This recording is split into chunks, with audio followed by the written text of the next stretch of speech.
Okay, so some talk about the topics.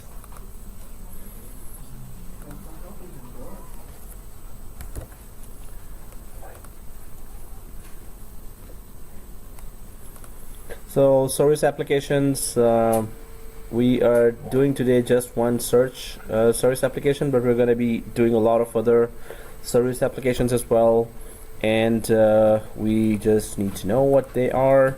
So what is a service application? These applications make it possible for SharePoint to offer up a lot of added features, such as presenting the account information of users from Active Directory, giving users the ability to create their own My Sites populated with organizational information, so creating and sharing metadata across forms, and extensive and extendable search capabilities. So there are many service applications that offer a lot of huge amount of services, and the Microsoft is still adding more and more, so it becomes one big collection of service applications.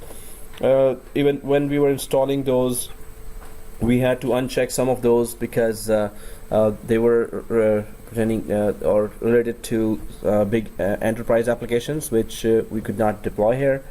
So some of those we unchecked, but there were many, and there are many more. So these service applications impart a great range of features and flexibility to SharePoint 2013 in terms of enterprise collaboration, communication, and data management.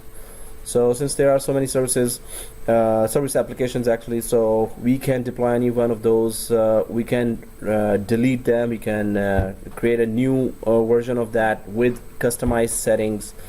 And today you're doing that one of that lab as well, where the search service application, you have to delete that and then create your own custom search service application, and then add it there and see if it shows up among all the other services or long list of services. So service applications are essentially applications that enhance SharePoint's base functionality, particularly as it relates to enterprise capabilities. So in the context of enterprise related requirements, tasks, jobs, processes, so service applications are designed to help all the businesses to take all the benefits from there in terms of collaboration as well as communication and data management. So they offer new and improved enterprise search, business intelligence integration with Microsoft Office products to create rich dashboards of information, enhanced document management and conversion. So PDF converter, Word converter, PowerPoint converters, all are built into it. And as well as metadata management. Metadata is all about data, right? So where is what data placed, and what do you call that data, how to search that data, what are the keywords, just like in Google. So there's that metadata management there as well. My Sites for users. So this is a very cool feature where you can actually create a My Sites feature for users. So users can create their own sites from a group of templates, but this is, and they can publish on the internet as well, but this is all definitely in the context of business the company is running. So My Sites just give that opportunity for every user to create their own, his or her own site, where you're just introducing your skills to others, and announcements and anything you want to share. So centralized content type management and many more. So there are many other features as well. With the service applications, each one is configured autonomously, meaning the service applications are not locked together in a group, but standalone, and can be applied or not applied to each web application as needed. Just like we can excuse me, we can add apps from iOS, from other cell phones. It is the same. You can add any service application to your that SharePoint websites, site collections. You're creating right now site collections. Then inside the site collection, you will learn that how to create subsites in the site collection, and the other types. What are the types of subsites as well? Here we can add any service application to our site as needed for our business. So this means that with the service applications being independent of one another, web applications can associate with whatever service applications they require. So we can associate any type of web application to or service application to our site that we create. So the result is more control and flexibility. In addition, not only can the web applications share the service applications, but you can also share a number of service applications between different forms. So if you have huge environment where right now we have created just one form and there's one SharePoint only, so there are many companies having thousands or 100,000 or 200,000 users, that's definitely -5. Okay, so and but you can also share a number of service applications between different forms. The service applications have proxies as well. The service applications have proxies, a service application connection or intermediary of sorts that facilitate communication of web applications with the service application. So if you want to service application to communicate with web applications, then you need that proxies in the middle. It's the proxy with which the web application truly associate. So the convenience of the proxy is that when the web applications make requests of the proxy to access the service applications, it obscures exactly what server might be hosting the service instance that answers. So the service application could be hosted on different servers. If I just create here 1, 2, or 3 servers here in the diagram, and they're all SharePoint servers.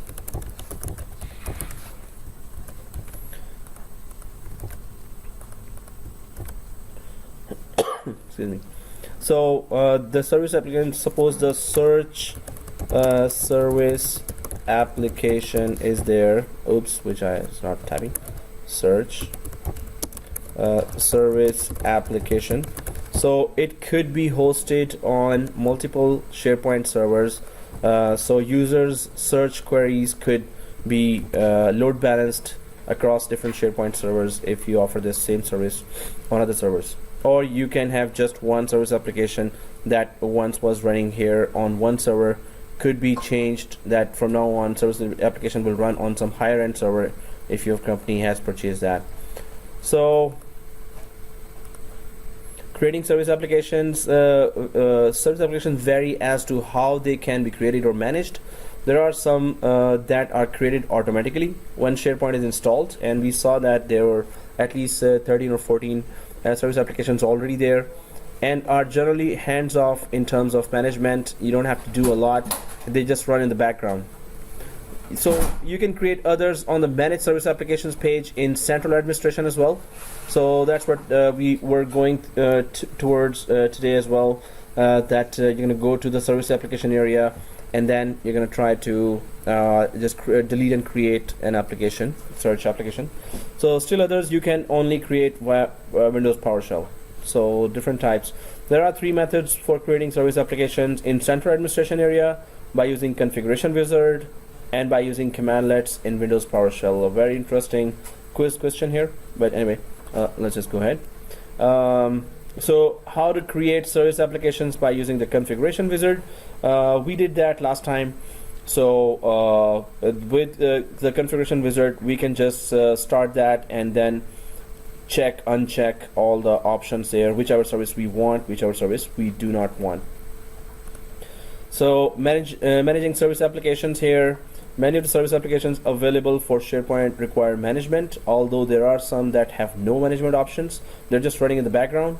The one you're going to delete and custom create is actually running in the background, but there are many options if you want to go for the management of search, and later labs will be you will see more of it.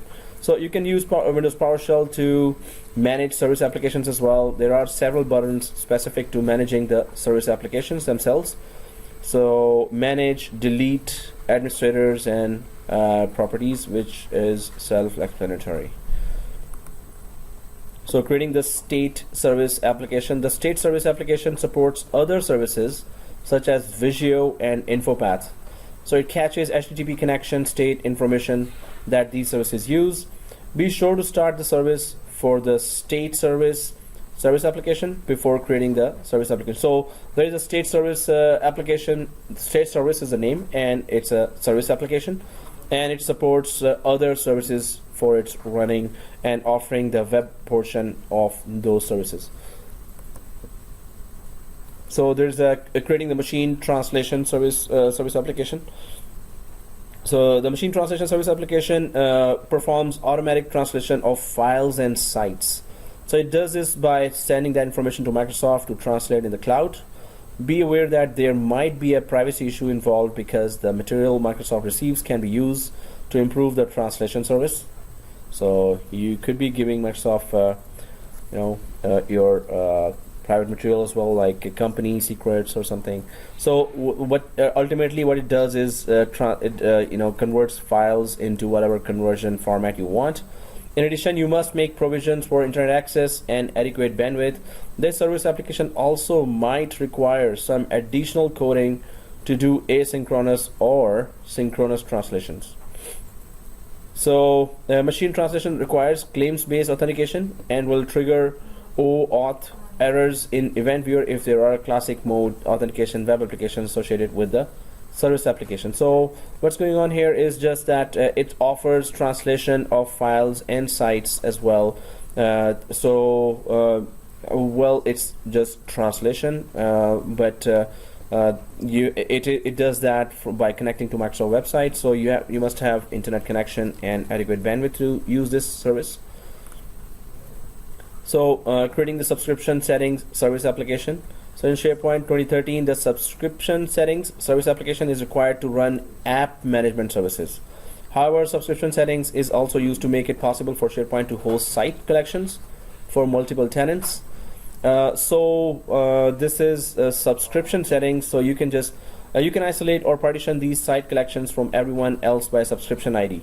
So there is a service that helps you subscribe users to your site, and so the users have to ask permission, they have to subscribe, they have to give information before subscribing to your site. So you have to enable that subscription service application in order to do that inside SharePoint.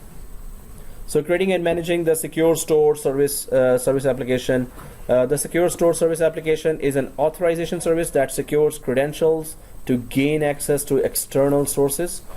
It is essentially a credentials manager storing the credentials for various sources as target applications to avoid either users being prompted for credentials to access that resource, especially if they have to use a different logon or password, or the common double hop problem of NT-LAN manager. Secure store service takes care of managing credentials. So it's we can say the credentials manager. And if you want secure access, you want to give secure access to your SharePoint site or sub-site to any of the users, you can just deploy this service application called Secure Store Service application.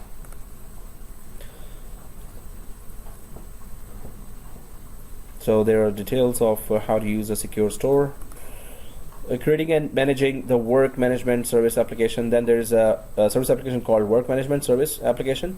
It's a new feature of SharePoint 2013 that aggregates all of the user tasks across the firm, as well as in Project 2013 and Exchange 2013. So users can access it within their My Sites. My Sites is a service that lets the user independently create their own sites with available templates, and you can put company restrictions and compliancy rules there. For that reason, this service application has a few dependencies and configuration considerations. For example, work management service application depends on the search service and user profile service to function. So you must ensure that they are started. So the main thing, the work management service application is a new feature, and that aggregates or collects or collaborates or adds together all of the user tasks across the firm, as well as in Microsoft Project and Microsoft Exchange as well. So cross-form sharing of service applications. A number of the service applications available in SharePoint are capable of being offered by one form for consumption by other forms. So they can be shared across the form as well. Two SharePoint forms, two groups of SharePoint servers in a form. They can share some service applications as well. This is useful for organizations that have implementations that require them to use more than one SharePoint form to support their environment. So if there are organizations who have created multiple environments of SharePoint just to have administrative separation, so they then want still some service applications to be used by the other form users. So an important point is that all servers in SharePoint form need to be in the same data center. So for some organizations with distributed locations, this means that they each need a form. So if there are distributed locations like separate branches, of course you might need, if they're all are large branches, you might need that separate forms for each branch as well, or a group of SharePoint servers in each campus, in each farm. So in that case, of course, sharing service application makes it possible for an organization to offer the same resources such as search or manage metadata to all of its users regardless of what SharePoint form they are in. So there is that sharing service application. So this, as the name says, it helps share all user data regardless of if the user is across the form or within the form. When service applications are shared, one form hosts or publishes service applications and the other one uses or consumes. So one form has to publish it, the other form then consumes it. So that's how the forms collaborate when there's a service application to be distributed. And then there are those certificates for security. The two forms need to have some way to both trust and identify each other. This is done by exchanging unique certificates. The publishing form must offer its root certificate to the consuming form to be trusted. So the consuming form needs to offer both its root certificate and its security token service STS certificate to be trusted. So yes, both forms have to exchange certificates, security certificates, and certificates help us with authentication and encryption. And then you establish trust between the two forms. So to establish trust between the two forms, you can use central administration, which is what we can do here in the interest of efficiency. The trust will need to be configured for both the publishing and consuming form. So if there's a collection of servers between two branches, the two forms want to communicate, they have to first create the trust relationship, and then they are able to communicate.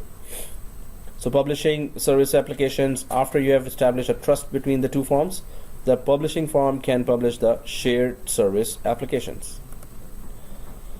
And consuming service applications. So after exchanging a certificate, setting up a trust between the two SharePoint forms, publishing the service applications that will be shared, and configuring permissions so that the consuming form. So consuming form, just after exchanging all the security certificates, then creates a trust relationship between the two, and then the sharing application then tries to communicate and share all the data between the two groups of forms or two forms. So this is a whole detail about the two forms trying to establish connectivity between each other and some of the major steps that they're talking about. But of course we need to do it if we have enough RAM to actually implement that. We're going to try to do that with Cloud SharePoint, which is coming later. So then, but site collections, that's what we are creating right now. Oh, no questions, right? About the slide, not the lab. The lab is easy, come on. Yeah. I know, no questions. Okay, so yeah, it's finishing. Well, I'm halfway there. So site collection, a collection of sites. Sites can only belong to one site collection. All sites in a site collection must be stored in the same content database. So when you create a site collection, there is a content database created, or one database gets created there, right? Site collections share the same owner and administration settings. So you're creating like 2 or 3 site collections right now. So a top level site is always created first. So this is the hierarchy. Web application first gets created. We created 2 web applications. Then we're creating 3 site collections here. And then within the site collection, there is 1 top level site. And this all is stored in a content database. So content database is created when web application itself is created. And if you visit the SQL Server, you will keep seeing that a lot of databases are being created. The more web applications you're creating, the more content databases will start showing up there with the name, whichever name you've specified. So creating a site collection, 3 prerequisites should first be in place. Web application should be in place, quota template should be in place, and managed path should be in place. You just created actually 2 managed paths with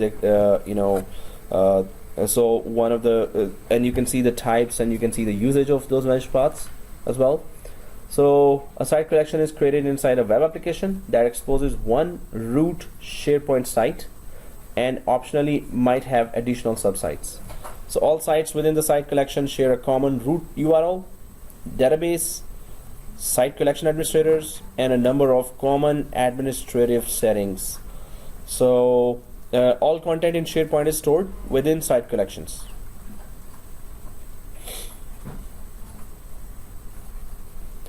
So let's go ahead. Now in this diagram, it shows that there's a web front-end server that is taking all the traffic from end users, and there's that web application, then there are site collections and content database. So that's what we are creating today in the lab as well. This diagram illustrates a typical site collection structure for a web application named portal.contoso.com, and it shows 3 site collections divided between the 2 content databases, and the IT site collection in one database, the others in the default database attached to the web collection. So we can create one site collection and we can create one content database for one site collection, or we can have 2 site collections in one content database as well.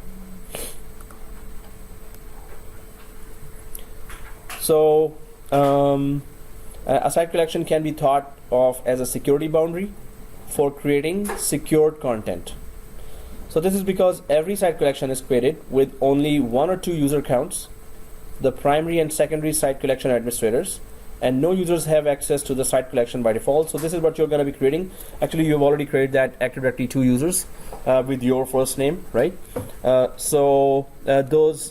site collection can have 2 administrators, which you must have implemented already. And it is therefore possible to create a content container into which only select users can enter and which IT administrators can only access through an intentional override. So you can make your site very secure by just keeping in only or adding only few users who can access the site, and all others will be denied. Site collections can also be understood as units of delegation in SharePoint. The vast majority of administrative settings, including security, which affect users and content, are managed either at the site collection level or at the sub-site level within a site collection. So you can delegate these tasks, so one admin can just handle few of subsites and one administrator can handle the whole site collection. So delegation is easy and can be given. Just one admin can only take care of security of all the sites. The admin can take care of all the data of the sites. So when a person is named as site collection administrator, he or she gains complete control over all these settings within a site collection. So you added 2 administrators there, and they have complete control. So that's how we add administrators to site collections.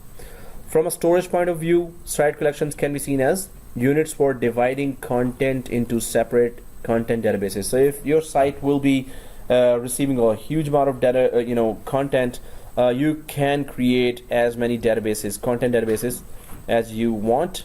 As you will see later, you can create a site collection with a dedicated content database as well. Although you can house multiple site collections in one database, you cannot split a site collection across databases. An interesting quiz question.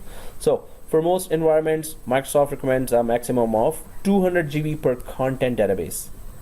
So, and to exceed this only in special circumstances with carefully planned infrastructure. So we have a limit where you can have a content database that can be increased up to 200 GB, but more than that, then it will be not recommended.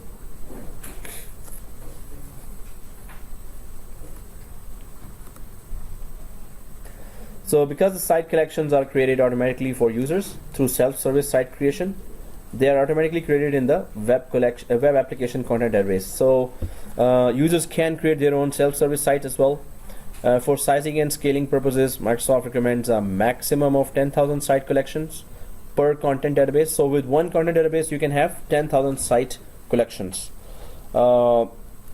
inside a web application, right? So they can be either all my sites, which means the users can create their own sites there, which they like, and whichever template they want, or 7,500 my sites and up to 2,500 used for other purposes. So however, you might start to notice marginal degradation in performance as you exceed these limits. So the more the database is increasing, the more the site access will be very slow.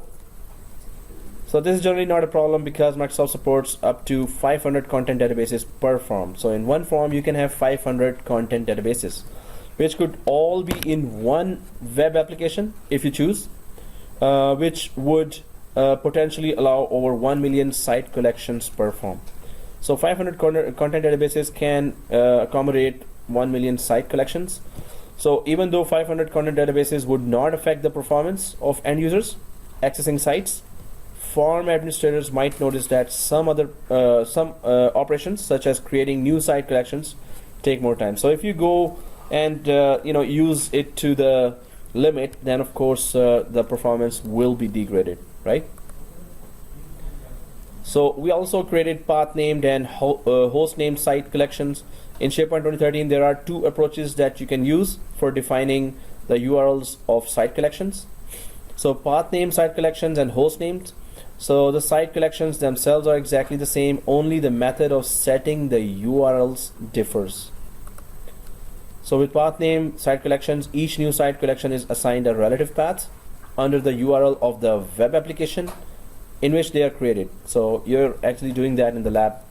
With host name site collections, each site collection is given a unique fully qualified host name. So whichever server you're creating the site on, server 3, server 2, server 4, so it gets that server name as a path. While a path could be a website name, gb.com, gb.local/main/departments, could be all that path, and not a server name. So one of the often confusing aspects about SharePoint is understanding the relationship between the site collections and subsites, and when it is appropriate to use each. This is often made more confusing by the relative URLs used to create site collections and subsites.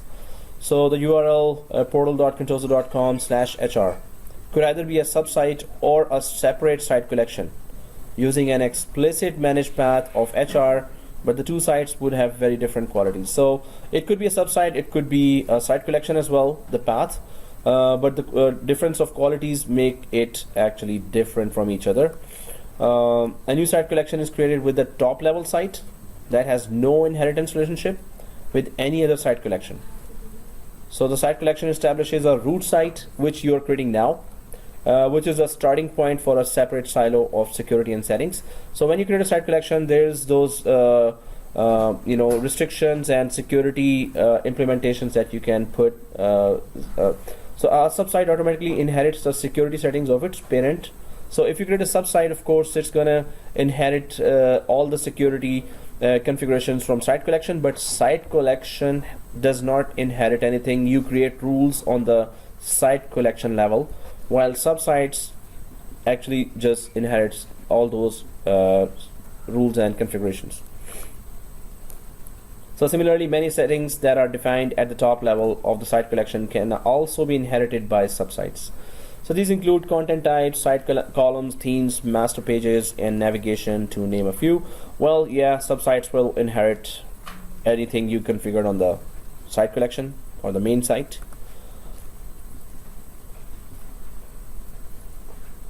So the role of site collection administrators is unique in SharePoint because they have complete and total control over the entire site collection and all sites and content within it. Therefore, it is not possible to hide content from a site collection administrator. So in terms of scaling your environment, SharePoint 2013 supports up to 250,000 subsites within a single site collection, which can be either in a shallow or deep hierarchy. There are two types. One factor to keep in mind is, there could be 250,000 subsites inside one site collection. One factor to keep in mind is that SharePoint 2013 does have a maximum URL length of 256 characters. Okay, we should not create such long URL that it's not going to support. So this is separate from the 2083 character URL length limit in Internet Explorer itself. So creating managed paths, that's what you must have done by now. So managed paths, we were creating two types, but there are some more categories here. So managed paths described earlier make it possible for you to create new site collections within an existing DNS namespace without creating a new DNS entry. So SharePoint 2013 supports two types of managed paths: web application and host header paths. So managed paths here, the two types we are creating are explicit paths and wildcard paths. And explicit allow for a single site collection to be created, while wildcard paths designed to allow child URLs for unlimited site collections to be created. So you are creating within the lab two subsites within the wildcard path and one site called main in the explicit path. So in a URL, how it is depicted, the first URL intranet this would be web application, then main would be the site collection, and home would be the site. So web application explicit doesn't go ahead, it's just a single site. Wildcard keeps going ahead, and you can just create subsites after subsites. And these are the paths we've created. So there are departments and there's main. So create a host header managed path. Host header managed paths apply to all web applications and can only be used by host name site. This is what we're going to be doing in next labs. So creating and configuring search service applications. So new features, as previously mentioned, several of the features of fast search have been integrated into SharePoint search. Many of these fast features and other new SharePoint search features include extensible indexing pipeline, content enrichment, web service, link database, entity extractors, continuous crawling. So crawling, you can customize crawling as well. That crawling just means that try to cache all the information of your websites and subsites, so it could be then put into search very fast whenever you're searching any kind of keyword across your so you have to work a little and customize and fine-tune a little your search service. And continuous crawling is one of those. There are incremental crawling as well, starts crawling or starts caching all the subsites and all the user content one by one, and after some time it stops, then it starts again. PDF indexing as well, results hover panel, result blocks, query rules, result sources, multi-level search schemas. So it is complicated, and we can go inside the search attributes and try to fine-tune it for very fast searches and relevant searches as well. So each of these features has an important role to play in a user's search experience, and your goal is to ensure that you have a firm understanding of each of these topics when implementing your search strategy. So there are several databases that are part of the search architecture. which support each of the various components' day-to-day functions. So there's administration database, analytics, reporting database, crawl database, link database, and so these are types of databases that are connected to our search fine-tuning as well. And then there are these services that are available, search service applications, maximum 20 per form, crawl databases, 5 per search service application. So how many databases you can create per the search functionality. And it at once all of a sudden stops, and everyone's saying, phew. Oh, okay. No, come on, you loved it, I know that. Oh, okay. So any questions regarding your lab? Any questions regarding whatever you're watching on the screens and these topics? So I'm just gonna stop the video now.